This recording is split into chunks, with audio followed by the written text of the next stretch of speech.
Hello everyone, আসসালামু আলাইকুম। ইসলাম মেহেদী bro guys, আজকে চ্যালেঞ্জ হচ্ছে আজকে আমাদের ফরিদপুরের মডেল মসজিদে নামাজ পড়ে আমাদের সবার প্রিয় কামিল ফয়সাল ভাইয়ের জন্য দোয়া করব। আর এই চ্যালেঞ্জটা দিচ্ছে আমাদের সবার প্রিয় কামিল ফয়সাল ভাই। এই আপনার ফরিদপুরে মডেল মসজিদ আছে? হ্যাঁ আছে আছে। তাহলে নেক্সট জুম্মার নামাজে মডেল মসজিদে পড়ে আমার জন্য একটু দোয়া করে দেবেন। এই কামিল ফয়সাল ভাই, আপনি আমাকে এই চ্যালেঞ্জটা দিয়েছিলেন, যে এই চ্যালেঞ্জটা আপনি এক মাস আগে দিয়েছিলেন, আমি কমপ্লিট করতে পারিনি কারণ আমি সময় পাইনি। আর আজকে ফাইনালি এই চ্যালেঞ্জটা কমপ্লিট করতে পারতেছি। আমি নামাজ পড়ে আপনাদের দোয়া করব।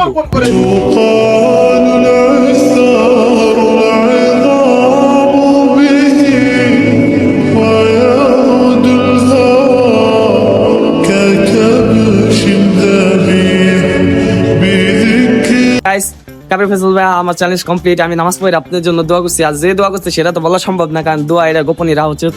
আর আমাদের ফরিদপুরে মনে হয় না আমি যেরকম চ্যালেঞ্জ ভিডিও বানাই এরকম কেউ চ্যালেঞ্জ ভিডিও বানাই। সো আমি চাই যে যেহেতু আমি সব জায়গায় যাই, আমাদের ফরিদপুরে রিপ্রেজেন্ট করার চেষ্টা করি যেন সবার কাছ থেকে, সবার মুখে মুখে আরো সবকিছু ঐতিহ্যবাহী ফরিদপুর হইতে পারে সবার মুখে মুখে। সেখানে আমি চাই যে আমি চাই, আর আপনারা হতে চাবেন যে আমরা আরো ভালোবাসা দিতে, যেন আমি আরো অনেক কিছু করতে পারি, যে সব ভাবে আমাদের ফরিদপুরকে আরো রিপ্রেজেন্ট করতে পারি। সো যাই হোক গাইস, আজকে চ্যালেঞ্জটা এই পর্যন্তই। আর আমি যেসব চ্যালেঞ্জ ভিডিও বানাই এরকম হয়তো এই পর্যন্ত কেউই বানায় না। সো যাই হোক, আজকে এই পর্যন্ত। আর কাবিল ফয়সাল ভাই আমার জন্য একটু দোয়া করেন, তাই যথেষ্ট। বাই।